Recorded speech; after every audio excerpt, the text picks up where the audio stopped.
Hope everyone's had a pretty good week. We've come to worship God, and we're going to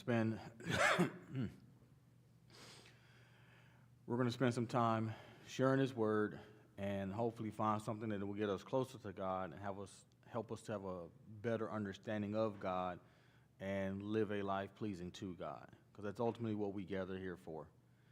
So today I'm going to be coming from the book of James, one of my, favorite five. It's in my top 5 list of books of the Bible. And I'm going to specifically be coming from chapter 1, verses 2 through roughly verses 16, if we get down that far.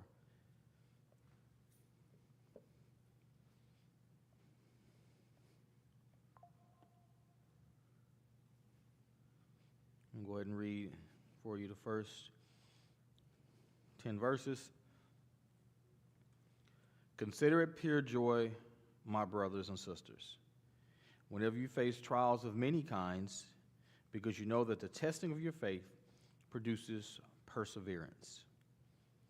Let perseverance finish its work so that you may be mature and complete, not lacking anything. If any of you lacks wisdom, you should ask God, who gives generously to all without finding fault, and it will be given to you.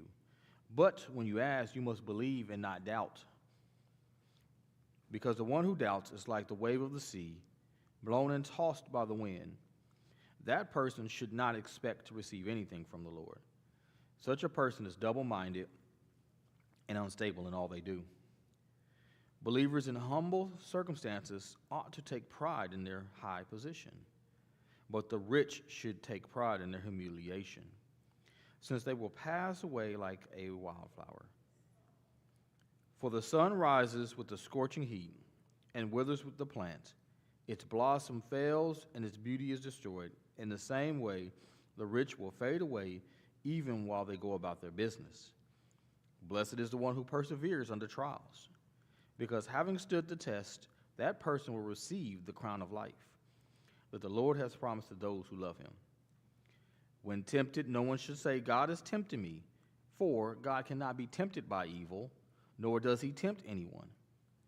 But each person is tempted when they are dragged away by their own evil desires and enticed. Then after desire has conceived, it gives birth to sin, and sin, when it is full grown, gives birth to death. Don't be deceived, my dear brothers and sisters. Every good and perfect gift is from above, coming down from the Father of heavenly lights, who does not change like shifting shadows.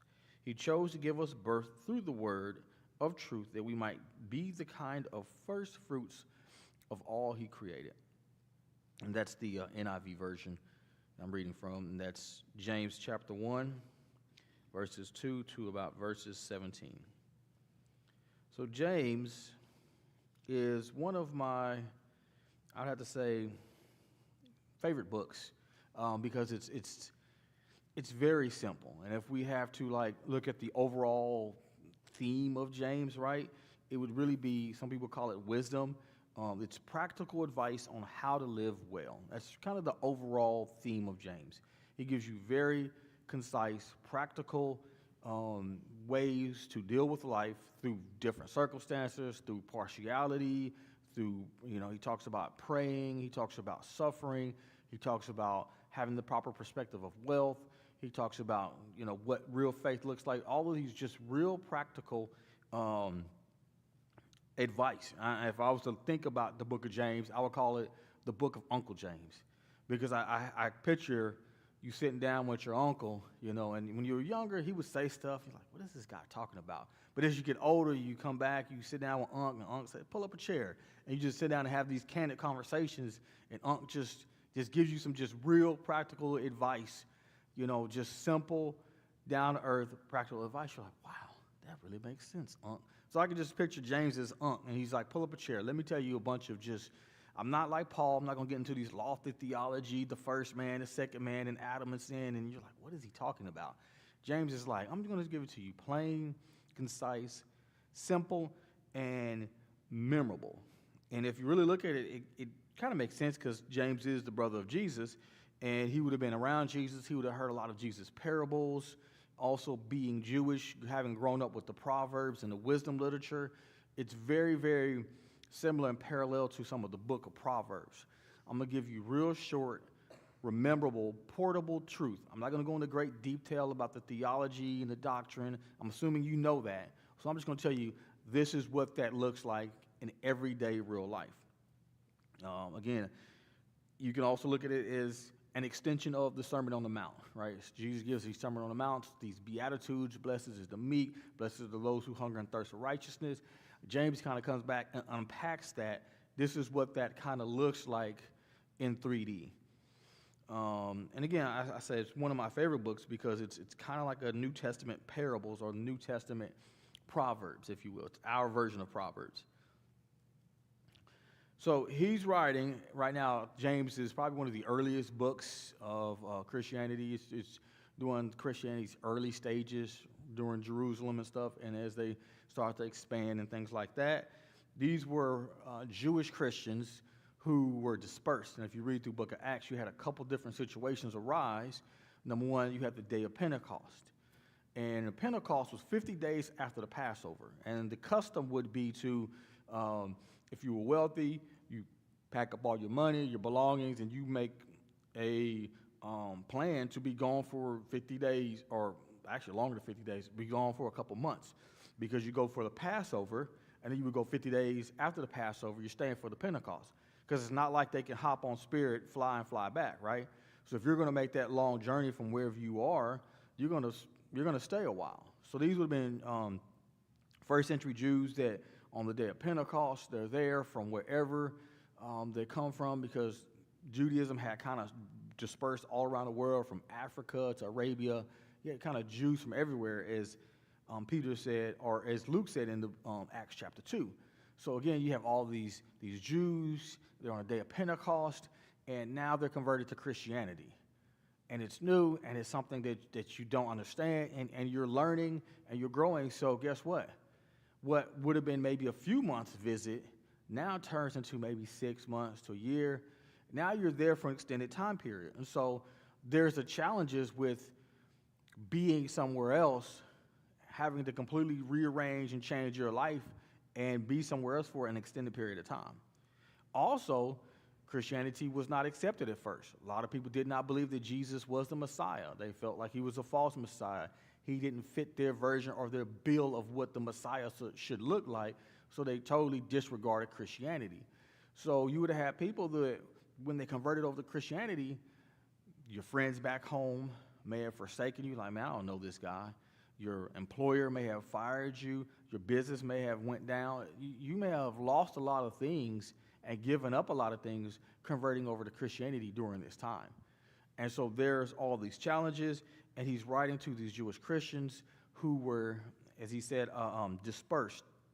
And roughly about Acts chapter 7, we see a great persecution arose. And as that persecution, because the church was thriving in Jerusalem, they were getting comfortable, the word of God was spreading, the church was adding day by day, and it's kind of like, well, if we're doing so good here, that's a normal human tendency, right? I'm doing so good, why would I do something else? So God said a great persecution arose, such that people had to, like, look, we got to break this apart. We can't be here in this one area because we're drawing too much attention to ourselves. So now these Jewish Christians, some would have been from Jerusalem, some would have been Jewish Christians from other places. So now you're dispersed even further. So now you come to Jerusalem learning, and now you are dispersed somewhere else, Pontia, Galatia. You're going all over the place to escape this persecution. And guess what? Life is challenging now because you don't have your family support structure. You don't have the, as humans, we like organization, normalcy. We like, consistency. We like to know that, okay, I can wake up, go to 7-Eleven, and they got my cream latte coffee, and heaven forbid the coffee machine goes out and there's no cream latte and they only got Americano. You're like, well, what's going on here, right? Or heaven forbid, they're out of your Angel Soft tissue and you got to use Cottonelle, and you're like, what will I do? Because that's how we're geared as humans, right? We just love that consistency. So you can only imagine the challenges that they would have had, because guess what? Life is forever changed. There's no going back. The old is gone. I know we always like talking about, yeah, back in the day, gas was 25 cents, and back in the day, things was more. I know it was great, but guess what? They're gone, and they will never, no matter what anyone promise you, no matter anyone tell you that I can bring this back, or I can do this, or we can get back to the way things, they will never get back to the way they used to be, because that's life. So here we are. Life as they know it has changed, and now the refugees, and like I said, it's just, I can only imagine the difficulty, and just the challenges of now your entire world is upside down. So in this particular passage of Scripture, we talked about James gives us practical advice. Uncle James, we're sitting on the front porch. He got the glass of iced tea, and he said, let me tell you something, youngster. And he's going to give us some knowledge. He's going to give us some advice. He said, let me tell you something. I'm going to give you some practical advice on how to deal with trials, how to deal with things when they don't go your way, when your life is a mess, your hurts, your habits, your hang-ups, when best laid plans of mice and men go astray. I'm going to give you some real-life practical advice. I'm not going to give you this long 12-chapter dissertation like in Hebrews, and you got to try to figure out and decipher. I'm going to give you some short advice that tomorrow you can apply to your life and in turn live a godly life or live life acceptable and pleasing to God. So going back to the book of James, we look at the first two verses, verses 2 to 4. He talks about having the proper perspective. I'm going to read that again. Consider it pure joy, my brothers and sisters, whenever you face trials of many kinds, because you know that the testing of your faith produces perseverance. I love this. He says, consider it pure joy. I like what the word he uses. Some translations say count it, but I like the translation consider it. Because here's the thing. Conventional wisdom says what? Avoid troubles. We don't need difficulties. We don't need stress. My job is to make my life as stress-free as possible and to make my life as easy as possible and to get rid of all bumps, all obstacles, any challenges. That's the conventional wisdom, right? Nothing good comes from difficult times. Even the Jews often misunderstood struggling. They would see somebody blind or lame or, just whatever challenging situation in life, and they'd be like, so who you think messed up? You think it was his dad or his mama? Well, we all know how his dad is. So it probably was his dad who sinned so that he was born like this. Because they had a really bad understanding of suffering and trials and things like that. And that's just the normal human tendency. But Uncle James says we need to have the right perspective, young man. He says you need to consider, and the word consider is to think deliberately, to think intently, to sit down and have a deep pondering and look and really thinking about your perspective and your perception on the topic of trials and tribulations and struggles. Having the right perspective is so important, and we often say that all the time, right? You ever seen those drawings, and they're like, what do you see? And you're like, oh, I see two men in a tree. And then someone else says, well, I see a car on top of a hill. You're like, oh, now I see it. And they draw, and they do the art with the different perspectives and the picture in the picture, right? Or what was it, highlights, and they would have the picture, and you would have to find little things in the picture, and you'd be like, oh, okay, I did not realize that was a flower. I thought it was a bicycle. Perspective, right? And, we've always heard the age-old adage, what is this, half full or is it half empty? And they always say what? It's your perspective. Someone says, man, that thing's halfway empty. Someone says, oh, that's almost full. And it's really just a matter of perspective. It's very interesting because we use perception and perspective every day. When we're driving on the highway, we have to see and perceive, okay, am I too close or am I too far? And we have to make judgment calls based upon your perspective. And if you have the wrong perspective, guess what? Now we got to call Geico because I didn't think I was that close. Well, you were because your perception was off, right? And we talk about depth perception being very important, And what I do on a daily basis, having depth perception is extremely important as a mechanic, because you got to be able to see and tell how far, how wide, how big. It's extremely important to have the right perspective and have the perception, because how you view trials and sufferings will in turn dictate how you respond, and how you respond will dictate the results, right? Because think about this. What is this? To one person, he's like, that's just a hunk of metal.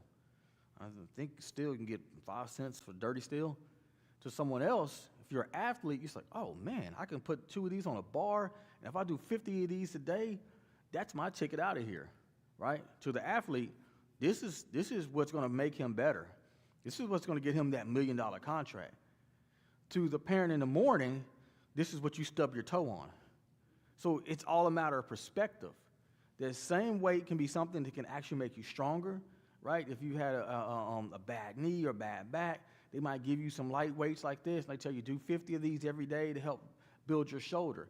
And now this same hunk of metal that you stubbed your toe on is now going to help my shoulder get right.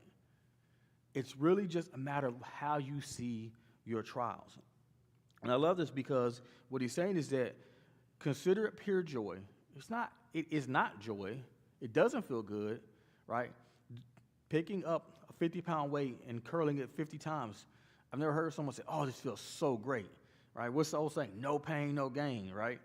That's why you ever see somebody working out, they're always grunting, because it's not something that feels good. Or, they talk about the next day they wake up and you're sore. If you go to rehab and you do your rehab and you're like, oh, man, I'm sore because I've been exercising or lifting weights or whatever, rehabbing, strengthening this muscle. And so trials are kind of like that, right? He says, consider it pure joy, because when you face these trials, the testing of your faith produces perseverance. So look at this weight, look at this struggle, look at this hang-up, not as something that's bothering you or something that, look at it as an opportunity to get stronger. Look at it as, resistance training, right? If you want to lose weight, get stronger, get better, they always recommend you doing resistance training. Anything that you can do push-ups, you can do pull-ups, you can get a lightweight dumbbell, whatever. Think of your trials as resistance training for my faith.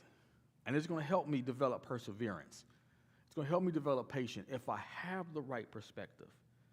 But guess what? That patience, if I let it do its job, it's going to produce in me a mature Christian. I'm going to be complete, and I'm going to, as he said, lack nothing. Why do we test things, right? You think about like a car. They say this car has been crash rated for XYZ and has the best safety ratings.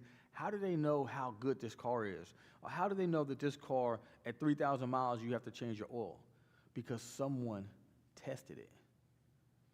And if you ever get a chance, it's really cool. On YouTube, you can go to YouTube, and there is Boeing has a testing video, wing loading testing video, where the engineers test the stress of the wings. And it's crazy because they put these things on it, and they push it up, and they stress the wings. And these wings will go almost 90 degrees, and then pop, and it's a loud, violent. You can see the camera shake and the room shake, and they basically break the plane. And you're like, oh my goodness, why would you do that? Because we're testing it to see its limitations. We're testing it to see how strong it is. We're testing it to see where its weak points, so that we can say, hey, we can drive this car up to this point. Why? Because we tested it and we broke it at this point. And so now we know our limitations. We can be careful. Hey, you don't want to drive past 5,000 miles on your oil change. Why? Because we ran a car completely dry with oil just to see what would happen, and this is what we found out. Testing so that you can refine, so that you can see what are you made of, so that you can see, do you really believe what you believe, right? They say pressure bust pipe. You'll know what a person really believes when the spotlight's on them and the moment's on. If you like to watch sports, you'll know who really, really has that desire to be the champion, right? And who's like, I'm just in it for the money, and who's like, look, I'm just here to have fun. You can tell because when the pressure's on and it's fourth quarter and you're down 15 and they throw you the ball and you're wide open and you're like, right? Testing, perseverance, having that patience, or finding out what's within you, letting the trials work, and then letting the trials develop patience so that that patient will make me a better Christian. Sometimes, and I never thought about this, I was having a conversation with someone, and they said, and we always have this conversation like with this generation and that generation. I don't like to really get into that because every generation thinks that the previous generation, there's something wrong with them. Right? My dad thought there was something wrong with us, and we think there's something wrong with our kids. It's just how it is. But I will say, now that as Americans, because we are more prosperous, there are challenges, there are things that our children would never experience, and because they lack that experience, they will never have to develop that character. Going without develops character. Struggling develops character. Resistance and weights develop certain muscles, and when you don't have that resistance, you won't develop that muscle. And it's not that you're a bad person, it's just that you've never had that experience, and because you've never had that experience, there are certain things in your character that you're kind of lacking. And I say that to say that, as we look and we say, okay, yes, we are better, but sometimes being better limits you. Sometimes being better causes you to lack, right? And even sometimes we think about like, okay, I remember the time when in American society, we were very, very Christian friendly. We had Christian shows, we prayed in school, and all of these things. And it was great, but at the same time, you can argue that because we had it so easy and didn't have to struggle and didn't have the resistance and persecution, opposition, that we kind of got lax and we weren't as diligent in our Christianity. We weren't as diligent as really pounding these principles because it was everywhere. It was in the schools, it was the news did it for you. Oh, you can't say that. That's not very good. Everyone kind of helped you, and it made it easier. But now, we have in a society that's not as Christian friendly. A society says, I don't really care about your Christian values. A society that is going the other direction for all intent and purposes. And it may sound like that's a bad thing, but then again, that may be the best thing because now I got to really have conversations. Before, I could just say a quote about Bible verse and kind of, or I could just kind of, it's enough inundated around you that you would get it. But now it's not. And so now I have to really have those diligent, intent conversations. Well, wait a minute. I need you to hear me. And really explain to them and understand myself because we live in a more challenging, more difficult situation. And it is what it is. But my perspective says, you know what? That's not necessarily all that bad. Because like I said before, I didn't have to work that hard because everyone kind of helped and did it for me. But now I have to work harder. Guess what? Now because I have to work harder, now because my kids are asking these questions, now because people are challenging these things, now I have to go back and say, you know what? That's a good question. How do I know the Bible is accurate? Where did the Bible come from? How do they translate the Bible? Right? What about this omission in the text? Instead of being scared or instead of, shying away from that, I now have to meet that struggle, which guess what? It now makes me stronger because I now got to go back and read and do research. I now have to think more than I ever have because of the challenges that presents me. Consider it all pure joy, having the right perspective. Yes, ma'am. Go ahead. When you're talking about things that happen today, one thing right now is the controversy around the Olympic opening and the way the Last Supper was depicted. But when you talk to people, I see people who think it was great. A lot of people are offended. Some people don't even know what the Last Supper was. They just know it's a painting, a famous painting. They don't understand what Jesus was doing there. Mm. So while we can just be disgusted and want to ignore it, it's also a conversation opener. I've had a couple conversations. One All right. friend who thought it was just amazing. It includes everybody.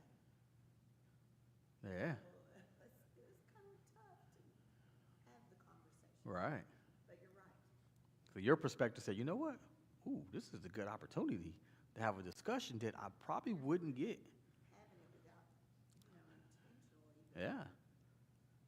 Oh, just something that came to mind while you're talking about what we face today. Oh, that's great. That's 100% perspective because someone else would have been like, oh, I just can't believe it. I'm just not going to watch the Olympics and just completely miss the opportunity. Whereas your perspective says, ooh, you know what? Interesting. But again, just going through all the challenges that we face, and just making sure we have the right perspective. So moving along, verse number 4, and then he talks about, making sure you have the right perspective, consider it pure joy, letting these trials produce in you. But then here's the next thing. Okay, how do I do that? And then he says, if any of you lacks wisdom, ask God. You're going to need that, not theology, not the doctrine, but that practical truth put into what does this look like. You're going to need that knowledge, that practical knowledge to be able to make the right choices, to be able to live the correct way, to be able to please God. And if you don't have it, he said, that's okay. Just ask God. But when you ask, don't be like, well, I don't know if he's going to really help me. I mean, I can ask him, but, and he wants you to be confident. He wants you to be stable and confident because God will give it to you. You just have to ask. And when you ask, you have to ask with the intent of he's going to give it to me. I don't know when, I don't know how, but he's going to give me the knowledge I need to get through this trial, to get through this habit, this hurt, this hangover, whatever it is. God's going to give me the wisdom to be able to apply these biblical truths in my life so that I can get the desired godly outcome. And I love this because James is kind of the book of wisdom. So he's like, hey, you need wisdom.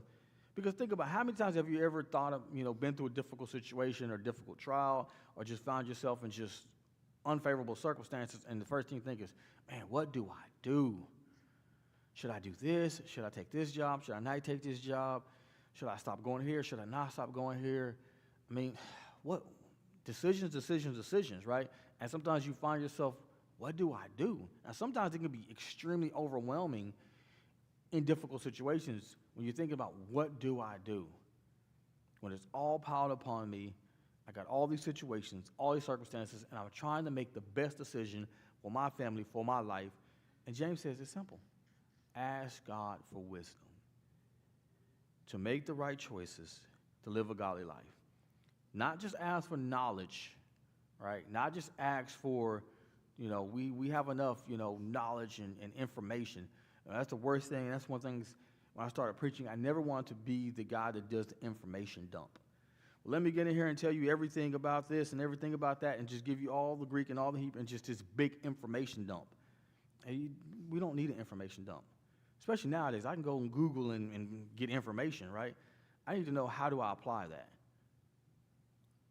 I don't need more information. That's one of the, I guess, if you think downside to today's education, or maybe it's getting better, but I know at one point the downside to education is that it was a lot of information, but not a lot of application, not a lot of, when will I ever need calculus? I can't recall one time I'm in the grocery store, okay, square root pi times okay, that's how much flour I need. All right.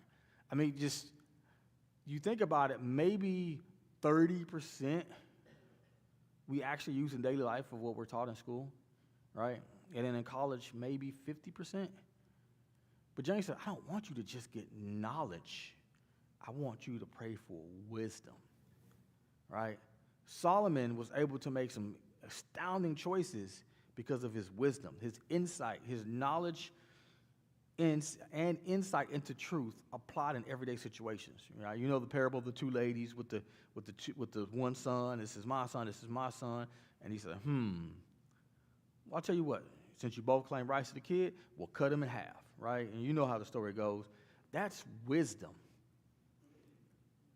To be able to apply that in that situation to achieve that desired godly outcome. That's what he wants you to pray for. And then verses 9 through 11, we're still talking about this idea of what do you do when you're, how to live life in the midst of trials, how to live life in the midst of of challenging obstacles. How do you navigate these situations? And I love this verse 9 to 11. It's just this is one thing. If I'm going to get through nothing else, I need to get through these two verses. It just, I guess it dawned on me. Kind of you had those moments where you're like, ding, ding, ding, ding. It's like, wait a minute. Did someone just slide that into the Bible? Because I've never seen that before. You have those moments where it's just like, aha. Verses 9 through 11.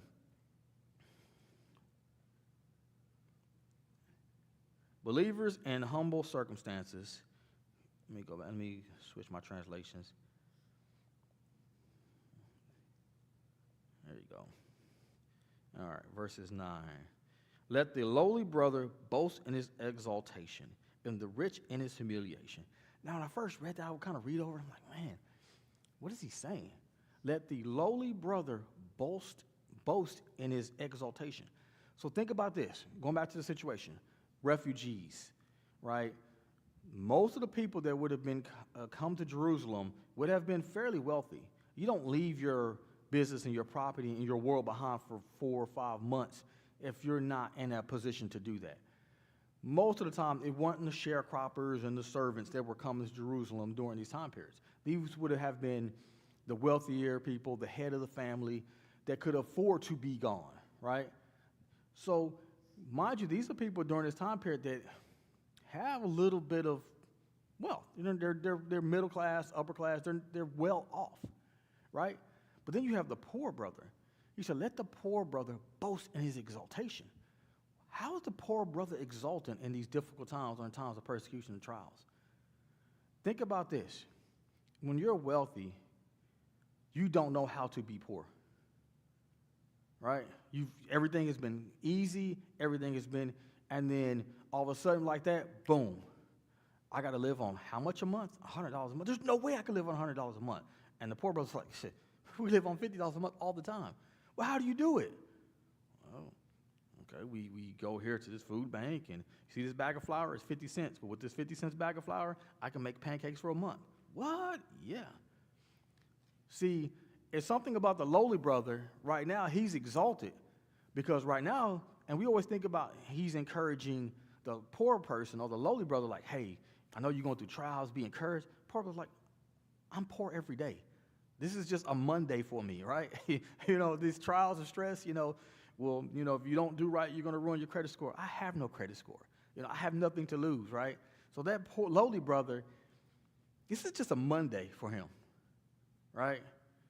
But for that person who has been in a position and now has lost his job and lost everything, he's pulling his hair out. What do I do? I lost my 401k. And the guy's like, you have a 401k?